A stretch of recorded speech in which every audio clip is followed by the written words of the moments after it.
Bismillah. Assalamualaikum warahmatullahi wabarakatuh. Alhamdulillahilladzi wahabana ni'aman mutanawwi'ah. Masalan ni'matal hayah wa ni'matal aqidatas sahihah. Allahumma salli wa sallim wa barik ala sayyidina Muhammadin ibni Abdillah wa ala alihi wa ashabihi wa man tabi'ahum bi ihsanin ila yaumid dawamah. Subhanalladzi asra bi 'abdihi laylan minal masjidil haram ila al masjidil aqsa alladzi barakna hawlahu linuriyahu min ayatina innahu huwas samiul basir. Fa inna asdaqal hadithi kitabullah wa khairul hadyin sayyiduna Muhammadun sallallahu alaihi wasallam wa syarrul umuri muhdatsatuha wa kullu muhdatsatin bid'ah wa kullu bid'atin dhalalah wa kullu dhalalatin finnar. Amma ba'du, ayyuhal ahibbatul kiram. Puja dan puji syukur kepada Allah. Alhamdulillah, di waktu yang mulia ini Allah izinkan kita bisa duduk di tempat yang mulia ini. Mudah-mudahan duduk kita di sini mendapatkan ampunan dari Allah Subhanahu wa taala. Amin ya rabbal alamin. Salawat dan salam kepada Nabi yang agung, Nabi yang mulia, Rasulullah Muhammad sallallahu alaihi wasallam. Allahumma salli wa sallim wa barik ala sayyidina Muhammadin wa ala alihi wa sahbihi ajma'in. Salawatu rabbi wassalamuhu alaika ya sayyidi ya Rasulullah. Bapak Ibu hadirin yang dirahmati Allah Subhanahu wa taala. Sengaja saya membuka muqaddimah dengan memakai hadis kullu bid'atin dhalalah. Hadis itu yang akan kita kupas hari ini insya-Allah. Karena itu salah satu password dari teman-teman kita. Pokoknya kalaulah itu muqaddimahnya, berarti isinya gilo dan membid'ahkan orang aja saudara. Apakah semua perbuatan yang tidak dilakukan Rasulullah itu bid'ah atau macam mana? Ini yang akan kita kaji hari ini. Nanti akan saya paparkan betapa banyak perangai pekerjaan yang tidak dilakukan oleh Rasulullah itu dilakukan oleh sahabat. Baik bid'ah terjadi di zaman Nabi, atau bid'ah terjadi setelah Nabi meninggal dunia, atau bid'ah yang terjadi di zaman tabi'in dan salafus saleh. Jadi salafus saleh itu sepakat ulama yang disebut dengan generasi salaf adalah generasi yang ketiga, 300 Hijriyah. Kurun sahabat, kurun tabi'in, kurun salafus saleh. Jadi setelah kurun salafus saleh itu namanya kurun khalaf. Jadi kita ni hari ini bukan salaf lagi, tapi namanya khalaf. Siapa yang generasi salaf itu? Imam Syafi'i, Imam Ahmad bin Hanbal, Imam Bukhari, Imam Muslim, Imam Tirmizi, Imam Habib Hasan Asy'ari. Itu generasi salaf. Karena 300 Hijriyah. Sedangkan tahun 400, 500 sampai kita hari ini bukan salaf, tapi namanya khalaf. Khalaf itu man ba'das salaf. Orang setelah salaf itu namanya khalaf. Jadi kita ni khalaf, bukan salaf lagi. Jadi kita jangan nanti tertipu pula. Ini amalan salaf. Salaf nan mano? Tengok dulu salafnya. Jadi kita ni dijual-jual dengan kalimat-kalimat salaf. Salaf yang mano? Apakah semua salafkah melakukan hal yang seperti itu atau tidak? Hadisnya sahih itu. Hadis tentang kullu bid'atin dhalalah wa kullu dhalalatin finnar. Ulama membagi tentang masalah bid'ah. Sebelum kita kaji tentang pembagian bid'ah, yang bid'ah itu apa? Jangan sodoi bid'ah. Setiap yang tak dilakukan oleh Rasulullah itu bid'ah. Tunggu dulu. Kita tengok. Nanti kalau kita sebut yang tidak dilakukan Rasulullah bid'ah, banyak kita yang kena nanti. Banyak kita yang kena apa? Banyak sekali. Mulai dari pakaian, mulai dari makanan, mulai dari hal ibadah pun banyak hari ini yang dikategorikan kepada ahli mubtadi' atau yang disebut dengan ahli bid'ah. Kata Izzuddin bin Abdissalam, Apa kata beliau yang disebut dengan bid'ah? Al-bid'atu fi'lu ma lam yu'had fi asri Rasulillah. Bid'ah adalah mengerjakan sesuatu yang tidak pernah terjadi pada masa Rasulullah. Ini menurut Imam Izzuddin bin Abdissalam. Imam Nawawi menjelaskan, Imam Zakaria bin Syaraf An-Nawawi, apa menurut beliau bid'ah? Hiya ihdatsu man lam yakun fi ahdi Rasulillah. Segala sesuatu yang baru, yang belum ada pada masa Rasulullah, itu disebut dengan bid'ah. Apakah bid'ah itu sesat? Ini lagi baru kajian kita. Imam Ahlus Sunnati wal Jamaah, Imam Asy-Syafi'i, membagi bid'ah kepada dua. Ad-Darbani, dua pembagian. Ihdatsu yukhaliful kitabi aw sunnah aw ijma'an fahuwa bid'atin dalalah. Bid'ah yang menyelisihi Al-Quran, menyelisihi sunnah, menyelisihi ijma', maka ini bid'ah yang sesat. Sedangkan ihdatsu fil khair, mengadang-adakan sesuatu tapi ada nilai kebaikan, tidak menyalahi syariat, maka dia disebut dengan bid'ah hasanah atau bid'ah yang elok. Jadi menurut Imam Syafi'i, bid'ah tidak semuanya sesat. Ternyata ada bid'ah yang elok juga. Ini yang perlu kita pegang nih. Ada bid'ah yang elok. Jangan nih macam ada penceramah di Bogor sana. Kata dia, seluruh bid'ah itu sesat. Tidak ada yang bagus, kata dia. Masa sesat itu ada yang bagus, kata dia. Yang namanya sesat, ya sesat, kata dia. Dia mengolok-olokkan Imam Syafi'i. Imam Syafi'i saja mengatakan, bid'ah ada yang baik, ada yang buruk, yang sesat. Mana dia bid'ah itu? Masuk ke kajiannya. Ada di zaman Rasulullah, orang melakukan perangai bid'ah. Nabi tak pernah melakukannya, tapi sahabat sudah melakukannya. Berarti sahabat ini melakukan perangai bid'ah. Mana? Kita ambil daripada hadis pertama daripada Sayyidina Mu'az ibn Jabal. Mu'az bin Jabal melakukan bid'ah pertama kali. Apa yang dilakukan Mu'az bin Jabal? Mu'az bin Jabal dahulu kala sebelum Mu'az melakukan, dalam hadis sahih, sepakat ulama hadis ini sahih, termasuk Imam Abi Daud, Imam Ahmad bin Hanbal, ketika seseorang terlambat salat, masbuk. Si masbuk ni dulu di zaman Rasulullah, masbuk, orang sudah salat, Allahu Akbar, Bismillahirrahmanirrahim, rakaat pertama. Datang kita terlambat satu rakaat. Kita di dalam zaman Rasulullah dulu mesti mengejar yang terlambat satu rakaat itu. Jadi maksudnya awak salat, imam salat pula. Jadi imam umpamanya salat di rakaat yang kedua, kita pacu rakaat yang pertama tadi. Kita pacu imam. Faham maksudnya kira-kira? Jadi ketika imam sudah naik rakaat yang kedua, kita pacu imam tadi. Kita sujud, kita rukuk, kita sujud. Pokoknya sama nanti dengan imam. Itu dulu.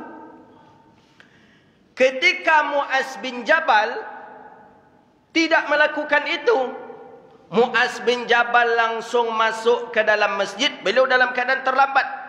Langsung beliau angkat takbir, Allahu Akbar. Langsung beliau ikut imam. Jadi kalau imam itu rukuk, beliau langsung rukuk. Kalau imam itu sujud, beliau langsung sujud. Gitu. Jadi akhirnya Mu'az bin Jabal ini melakukan perangai yang baru, bid'ah. Setelah selesai salat, salam, heboh masjid. Mu'az melakukan perangai bid'ah ya Rasulullah. Kata sahabat ke Rasulullah, Mu'az melakukan perangai yang baru. Kita tak pernah melakukannya ya Rasulullah. Kata Nabi, mengapa Mu'az? Kata orang yang banyak, Mu'az. Jadi Mu'az ini sama dengan kita hari ini Pak. Jadi kalau terlambat 1 rakaat, setelah selesai salam, Muaz langsung berdiri menambah 1 rakaat. Tapi kalau seperti yang pertama tadi, tidak. Salam, imam dia salam pula lagi. Karena sudah selesai solatnya. Ini Muaz ni setelah salam, dia tambah solatnya. Ini tak boleh. Di zaman Nabi tidak dicontohkan. Nabi ketika itu ada, tapi tidak dicontohkan oleh Rasulullah. Ini Muaz melakukan perkara bid'ah ya Rasulullah. Bagaimana ini ya Rasulullah? Kata baginda Nabi sallallahu alaihi wasallam, qad sanna lakum Muaz fahakaza fasna. Muaz itu melakukan perangai yang baru untuk mengajari kalian, maka lakukanlah. Ternyata perangai baru Muaz itu bid'ah, tapi termasuk bid'ah yang direstui oleh Rasulullah sallallahu alaihi wasallam. Kita tengok yang kedua. Hadis Bilal ibni Abi Rabah. Ini termasuk bid'ah hasanah ini. Okey, kalau ada nanti mengatakan itu kan di zaman Rasul, maka tidak dikatakan bid'ah. Nanti kita tengok bid'ah di zaman sahabat. Bilal dalam hadis sahih di dalam Sahih Bukhari dan Muslim. Bilal terdengar oleh Rasulullah sallallahu alaihi wasallam duf na'alaihi fil jannah. Terdengar telapak sendal Bilal di surga. Ini hadis ini sahih dalam Sahih Bukhari Muslim. Nabi panggil Bilal. Kata Rasulullah kepada Bilal, Bilal, hadithni bi arja amalin amiltahu fil Islam. Bilal, apa amalan yang engkau amalkan? Nabi bertanya ke Bilal. Karena Nabi terdengar sendal Bilal ada di surga. La teranga ada Rasulullah telapak kaki Bilal di surga. Nabi tanya Bilal, Bilal, apa amalan yang engkau lakukan sehingga sendalmu sudah ada di surga? Terompa Bilal di surga, Bilal di Madinah aja baru. Apa amalan yang engkau lakukan? Ini hadis sahih ini. Ini bid'ah yang dilakukan oleh sahabat. Tidak ada ya Rasulullah. Masna, aku tak ada mengamalkan apa-apa. Ma'amil tu amalan. Aku tak ada mengamalkan apa-apa ya Rasulullah. Kata Nabi, pasti ada. Apa dia berbunyi sendal engkau di surga? Pasti ada amalan yang engkau lakukan. Apa? Kata Bilal, setiap aku berwuduk ya Rasulullah, aku salat 2 rakaat. Padahal itu tidak pernah dicontohkan Rasulullah. Itu tak pernah diajarkan Rasulullah. Setiap aku berwuduk, aku salat 2 rakaat. Setiap aku berwuduk, aku salat 2 rakaat. Rupanya dengan sebab itu itulah maka sendal Bilal sampai ke surga. Pertanyaan, salat sunat wuduk itu siapa pertama kali melakukannya? Bilal, bukan Nabi. Jadi bid'ah berarti? Bid'ah. Makanya jangan capek-capek aja menyebut bid'ah ku haram sesek masuk neraka. Tunggu dulu bro. Banyak hadis tu. Banyak hadis Rasulullah tu. Bayangkan. Ini Bilal pelaku bid'ah. Hadisnya sahih dalam Sahih Bukhari Muslim. Apakah Imam Bukhari tak tahu kalau Imam Bilal bin Rabah pelaku bid'ah? Mengapa dimasukkan hadis itu ke dalam Sahih Bukhari? Saya baru selesai disertasi sidang kemarin di Sudan. 4 minggu di Sudan. Memang kalau saya satu hadis, S2 hadis, S3 hadis. Nak baca disertasi saya baca. Saya mengkritik Syekh Albani karena Syekh Albani terlalu tasahul dalam pentasihihan hadis. Dilempar memang dahsyat ketika itu tu sidang itu. Diampehnya disertasi ambo de profesor tu. Hanya alahnya hitam, awak takut pula badannya gadang pula leh. Diampehnya tu ikut disertasi angku terlalu mengkritik kata dia. Jadi macam mana kata mula? Kurangi kata dia. Tak bisa kata pembimbing ambo. Memang itu adanya. Jadi pokoknya ambo pula takwik lah ya namanya.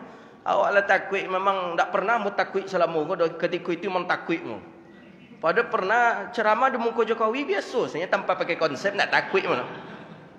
Ambo pernah ceramah di muka Jokowi, pernah ceramah di muka Kiai Ma'ruf Amin tanpa pakai konsep, tak ada menggigit. Tapi waktu sidang petang tu memang iyo keluar kelingit dingin ya. Dia ampen pula tu pukul kecilnya lah aku tak. Kurang, tak. Tapi setelah itu, ya memang itu pula gaya profesor-profesor tu menguji.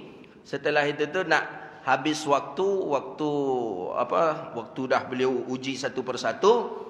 Jadi kata beliau, Ambo lah pesimis kau nak diterima disertasi ambo kata. Rupanya ketika itu beliau menyebut, ambo ihtiram katanya, ambo hormat dan mengakui kesungguhan anda dalam menulis. Anda bukan orang Arab, tapi anda bisa menulis bahasa Arab yang cukup tebal dengan referensi yang sangat akurat, kata dia. Dan satu lagi nilai plusnya, bukan ulama dunia saja, Arab saja ternyata yang mengkritik Syekh Albani. Ternyata ada orang Indonesia yang mengkritik Syekh Albani, yaitu saya di dalam kitab, di dalam tulisan saya itu. Itulah nilai plusnya. Dan alhamdulillah dapat nilai kumlot. Kumlot nak ada dia kumlot tu dah layu tu. Jadi model-model ikut nak yakin orang kau godam buku doktor kau. Mungkin nak yakin orang kau. Jadi sebenarnya mengambil gelar tu ndak bukan dek ogah-ogahan, ndak sombong, tidak pula. Saya satu saja. Niat ketika itu ingin dafa' sa'il namanya kalau dalam fikih. Orang-orang liberal hari ini mempamerkan ke mana-mana gelar dia. Gelar, saya ni profesor ini, doktor ini. Kadang doktor tapi banyak yang menyeleneh. Kita tak bisa mereka membanggakan diri depan kita. Kita pun doktor. Luar negeri juga, S1, S2 luar negeri. Maka saya termasuk orang yang agak keras mengkritik para orang-orang liberal ini. Termasuk kemarin yang ada di kita ini, mereka menjelaskan bahawa Isra Mi'raj itu tidak ada, kata dia. Itu sekedar cerita dalam Quran saja, kata dia. Masuk akal tak Isra Mi'raj, kata dia. Kata Prof ini kepada mahasiswa. Masuk akal tak, kata dia. Dari Makkah Madinah saja itu 2 hari 2 malam. Makkah Madinah. Dan Makkah ke Masjidil Aqsa Palestina. Masjidil Aqsa Palestina ke atas langit berapa bulan itu? Jauh perjalanan. Jadi Isra Mi'raj tu tak ada tu, kata dia. Jangan kalian mau dibodoh-bodohi, kata dia. Itu cerita saya. Kalian yakin? Yakin Pak. Kenapa? Karena Al-Quran. Ada dalam Al-Quran Isra Mi'raj? Tak ada. Yang ada cuma Isra. Subhanallazi asra bi'abdihi. Mi'rajnya tak disebutkan. Apa kalian percaya tak ada itu? Itu sekadar cerita saja, kata dia. Jangan kalian mau dibohong. Ini profesor yang ngomong nih. Profesor yang berbicara. Ini orang-orang liberal. Dengan akal, saya tak ada hutang dengan mereka. Saya tak pernah jadi mahasiswa mereka. Saya tidak pernah mereka keluarkan ijazah saya. Jadi saya enak, saya bantah. Isra Mi'raj perkara iman, bukan perkara akal. Kalau seandainya Isra Mi'raj dimasukkan ke dalam akal sehingga gagal iman, orang itu bisa menyebabkan dia jadi kafir. Wajib diimani itu minas sam'iyat. Wajib diimani. Okey, kalau main akal, kita akalkan saja. Pak Prof di Pekanbaru, jam 9 nanti nak berangkat ke Jakarta. Pakai jas. Jas Pak Prof sedang di Anger. Masuk semut ke dalam jas Pak Prof. Jam 9 Pak Prof pakai jas. Langsung ke bandara, dari bandara langsung ke Jakarta. Jam 11 sampai di Jakarta. Semut tadi sampai di Jakarta. Mungkin tak kira-kira? Mungkin. Apa pula tak mungkinnya? Itu kalau akal, itu yang memperjalankan Pak Prof. Yang menjalankannya jas. Bagaimana kalau yang menjalankannya Allah Rabbun Jalla Jalaluh? Idza amra syai'an ayyakula lahu kun fayakun, dalam Yasin. Idza arada syai'an ayyakula lahu kun fayakun. Apa tidak? Itu enaknya kalau kita kuliah S1, S2, S3 di luar ini. Jadi saya tak ada beban. Tapi kalau saya jadi mahasiswa Pak Prof itu pasti disepelekan nyamun. Jangan banyak ngecek langku leko juru gua hado senangku je lah. Dan bagi nilai angku dulu tu kecek. Kini ajan sampai lele, ndak pernah mengaji jangku doang, angku bongak. Cik Prof ajan bertambah. Banyak kini di gitu tu. Belajar tafsir, belajar hadis ke Sorbonne, ke Eropa. Apa belajar hadis ke Eropa? Belajar tafsir ke Eropa? Banyak itu. Sebentar lagi tantangan kita sangat banyak lagi. Makanya jangan membahas ini liberal ni nak pulang ni lagi ni. Banyak mereka. Saya mendengarkan betul itu, melihat betul. Ditanya oleh seorang Pak Prof, kenapa Pak Prof belajar agama ke Kanada? Kenapa belajar agama ke Amerika Pak Prof? Jawaban Pak Prof ini, agama itu lahir di Arab tapi diamalkan oleh orang Barat, kata dia. Itu kata Prof itu. orang Eropah yang mengamalkan agama Islam itu, bukan orang Arab, kata dia. Memang hancur hati saya rasanya. Tak kan mungkin orang Barat, orang Kapi pandai lebih Islam daripada orang Arab. Satu contoh kecil sajalah. Mencari makanan yang halal. Mana yang lebih mudah mencari makanan halal? Di Arab atau di Barat? Arab. Arab masuk ajalah mat'am mana saja halal itu. Tapi pergi kita ke Barat, ke Eropah, susah mencari makanan yang halal. Tak usah langsung ke Eropah ni, di Singapura aja, di Thailand saja. Sudah susah kita mencari makanan yang halal. Apalagi kalau sampai ke daerah-daerah Eropah Barat sana. Maka salah. Cara penelitiannya salah. Tetap Islam itu Arab. Dan tetap orang Arab lebih mulia, lebih bagus pemahaman Islamnya dibandingkan dengan orang selain daripada orang Arab. Itu jelas itu. Jadi tujuannya sebenarnya untuk gelar ni, titel ni itulah. Jadi tidak ada yang lain. Jadi ketika mereka... Maka saya sampaikan kemarin kepada teman-teman yang ada di Sudan, yang ada di Mesir, yang ketika jumpa, saya sampaikan, kalian sampai doktor baru pulang, kata saya. Kalaupun kalian ingin MA, ingin S2, tak apalah, pulang dulu, habis tu balik lagi. Karena kalau LC aja, jangan nak mantap dah. Kulit-kulit buku aja nak baca dah, LC tu. Kalau ingin sekolah tu sampai doktor tu lah, jadi Doktor Mawardi. Memang pakar, memang masak dia. Iko LC ni. Jadi Cik Lai itulah tantangan masa kini. Tantangan masa kini harus bergelar baru diundang awak ceramah dia orang. Ambo Masjid Muhajirin ko dia mau undang ambo ceramah pasti di LCMA. Jujur aja lah pengurus kalau tak percaya. Cuba kalau nama Zul Henry Faqat aja, tak diundang oleh orang lah. Itu dia ada titel, itu zaman fitnah. Padahal banyak orang yang tidak ada gelar dan dia alim. Tapi kondisi zaman harus yang bertitel yang akan didatangkan, yang akan didengarkan kalamnya fatwa. Kalau tidak akan didengarkan. Itulah ni. Jadi teman-teman yang ada di Sudan, di Mesir kemarin, saya sampaikan, kalian sampai doktor di sini kata saya. PhD baru balik pulang. Kalau tidak laku dah kata saya. Maka memang seperti itulah kondisi di zaman kita hari ini. Apa sampai ke situ le cerita? Cerita Bilal ini. Jadi Bilal bin Rabah itulah. Jadi hadis dah ada lah. Sampai sampai S3 tu tinggal jadilah tu.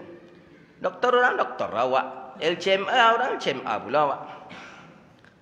Disertasi, kali ni baca disertasi baca lah. Tak bahasa curah, bahasa Arab. Pandai bahasa Arab, baca lah. Tak bisa.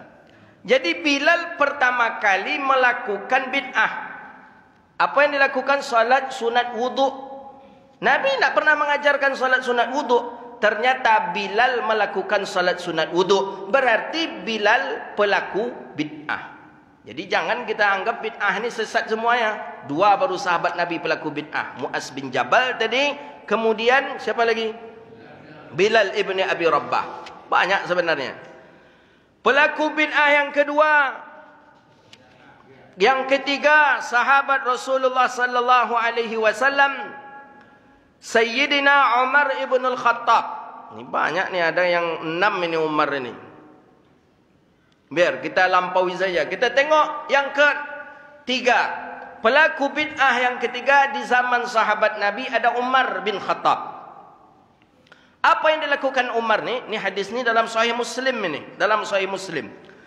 Ja'a rajulun wa nasu fi salah faqala hina wasala ila safin Allahu akbar kabira walhamdulillahi kathira wa subhanallahi bukrata wa asila inni wajjahtu. Kita membaca doa iftitah inni wajjahtu. Kita membaca. Umar membaca. Nabi tak pernah membaca.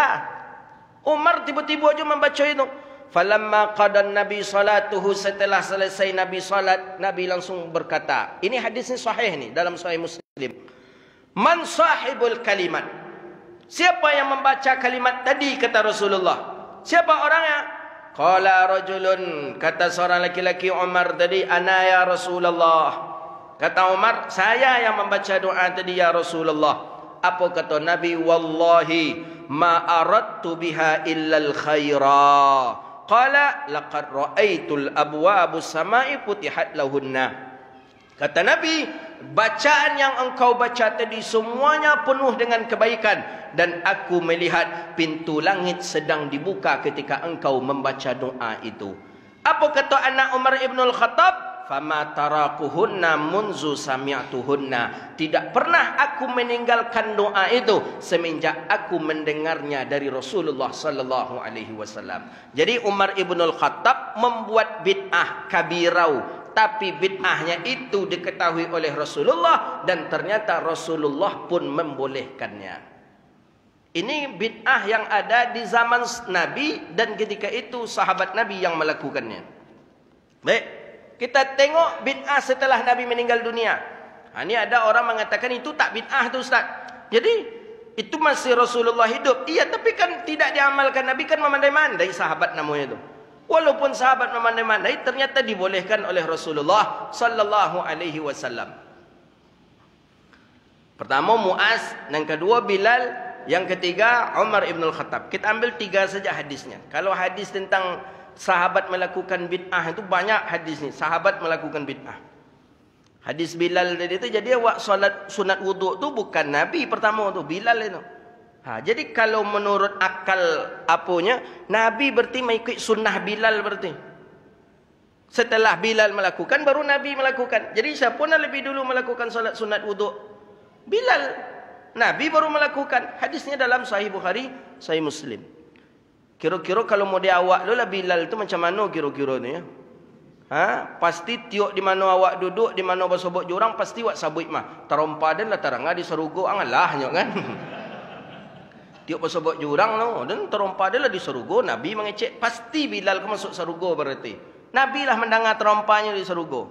Itu keistimewaan Sayyidina Bilal ibni Abi Rabah radhiyallahu ta'ala an. Baik, setelah Nabi meninggal dunia,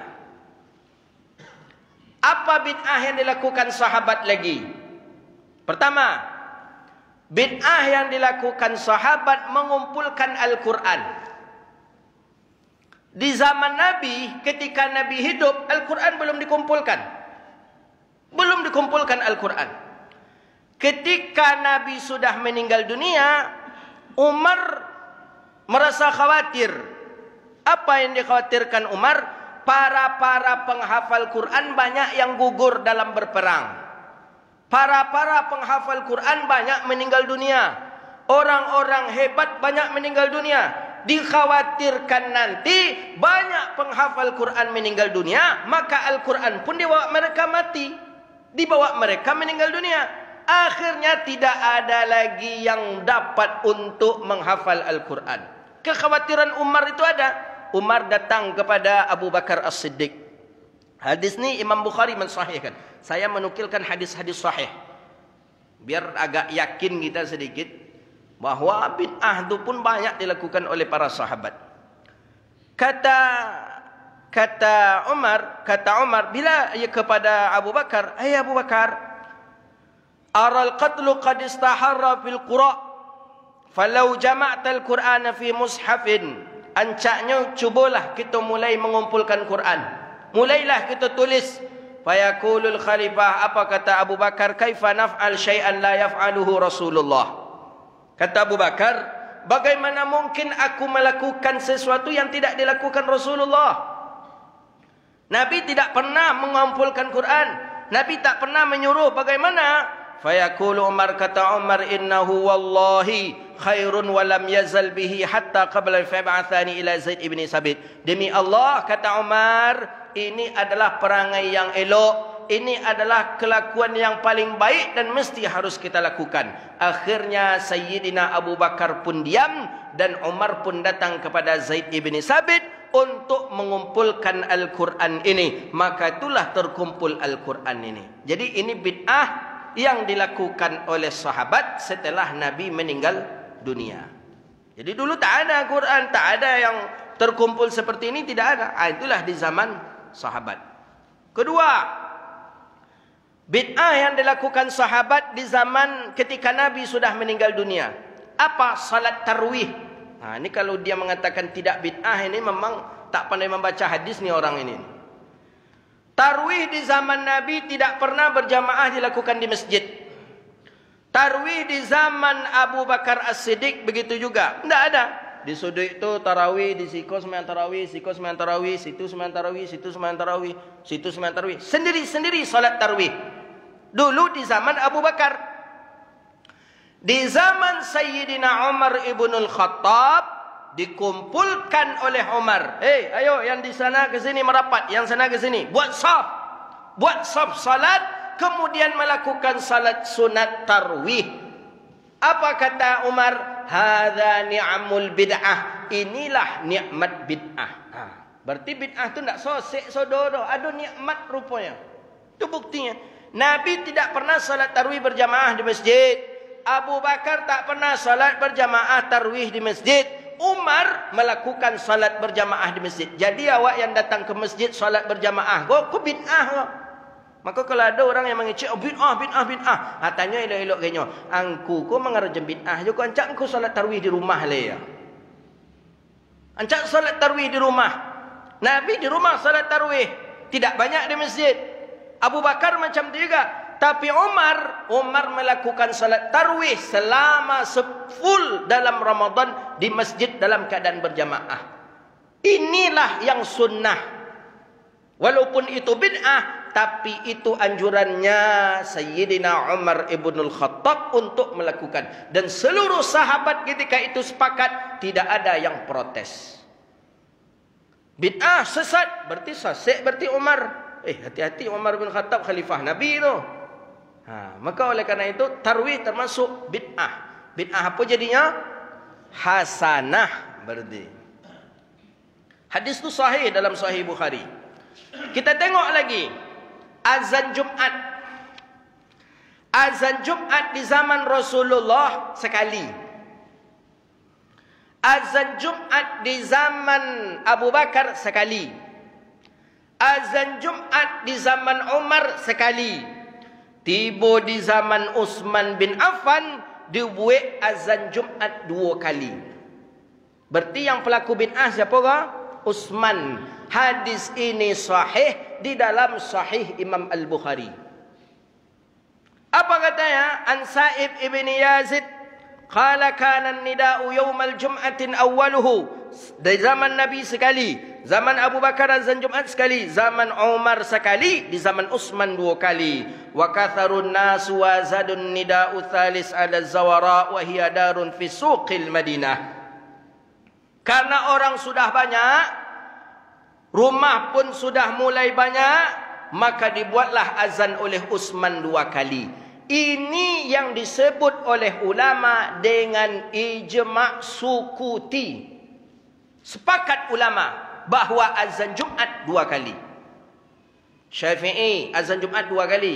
Hanafi azan Jumat 2 kali. Maliki azan Jumat 2 kali. Hambali azan Jumat 2 kali. Jadi sunnahnya itu mana? Sunnah yang di zaman Rasulullah lagi atau sunnah di zaman Utsman? Kita dianjurkan oleh ulama mengikut sunnah yang di zaman Utsman ibn al-Affan. Kenapa? Dalam usul fikih ada namanya ijma' sukuti. Sepakat ulama, sepakat sahabat Nabi bahawa sunnahnya itu azan 2 kali. Imam Bukhari pun menjelaskan hadis ini di dalam sahihnya. Maka di Makkah berapa azan Jumat? 2. Madinah berapa kali? 2. Datang ke masjid-masjid besar di dunia pasti azan Jumatnya 2 kali, karena memang mengambil hadis kepada ini. Muhajirin berapa? Bid'ah namanya. Nabi menyuruh, kata Rasulullah, ikutilah sunnahku, kata Nabi. Habis itu kata Nabi apa? Wa sunnatul khulafa'ir rasyidin al-mahdiyyin min ba'di. Kemudian sunnah para khalifah setelahku, kata Rasulullah. Siapa? Khalifah Rasyidin 4. Abu Bakar, Umar, Utsman, Ali. Berarti mengikuti Utsman ko juga disuruh oleh Rasulullah sallallahu alaihi wasallam. Hadisnya sahih, tidak ada yang membantahkan hadis ini. Termasuk Syekh Albani pun mensahihkan hadis ini. Maka dalam usul fikih ada ijma' sukuti namanya. Ijma' sukuti itu dah sepakat sahabat. Tidak ada khilafiyah dari kalangan ulama mazhab pun menjelaskan tentang azan Jumat. Itu dia. Ya, kalau nak mengaji mudah itulah, mana tersinggung lantak lah, dengar je lah. Kita tengok lagi hadis. Berarti siapa yang pelaku bid'ah? Utsman. Masuk nerakakah Utsman? Sampai orang tu dijamin dek Nabi masuk surga tu papa ibu-ibu. Nabi menjamin masuk surga tu. Abu Bakar dijamin dek Nabi masuk surga, Umar dijamin, Utsman dijamin, Ali dijamin. Tengoklah asyara mubasyirin bil jannah, ada 10 orang yang dijamin masuk surga dek Rasulullah. Kalau memang awak katakan pelaku bid'ah adalah sesat, berarti Utsman bin Affan, hati-hati, bahaya tu. Bahaya. Kata para ulama tasawuf ahli sufi mengatakan 5,000 orang soleh, 5,000 orang yang salat, zakat, qiyamul lail tiap malam, menangis, khatam Quran setiap hari, 5,000 orang banyaknya. Alun bisa menandingi satu orang sahabat Rasulullah. Alun bisa lagi. Saking salehnya sahabat Nabi, saking dekatnya sahabat Nabi dengan Allah. Itu sahabat Nabi. Maka jangan kita sampai menyinggung hati para sahabat baginda Nabi sallallahu alaihi wasallam.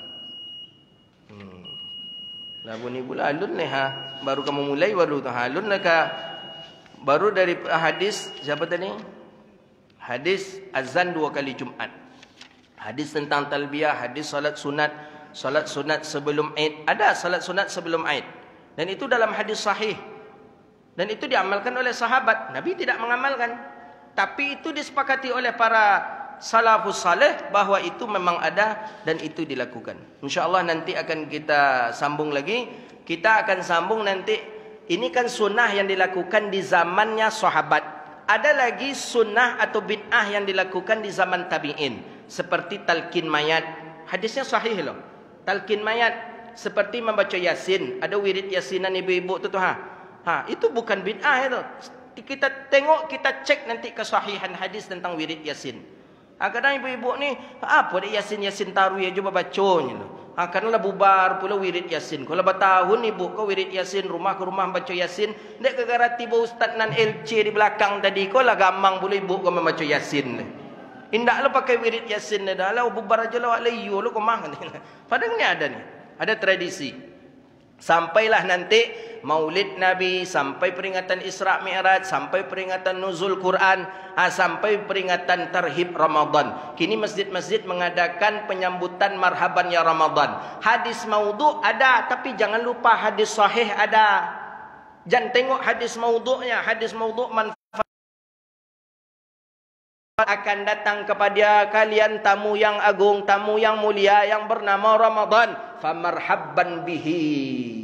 Sambutlah dia, kata Rasulullah, al-mutahhir minaz zunubi wal ma'asi.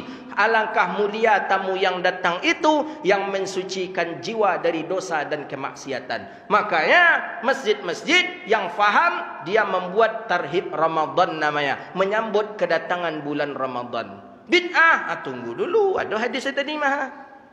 Maulid Nabi tak pernah dilakukan zaman Nabi.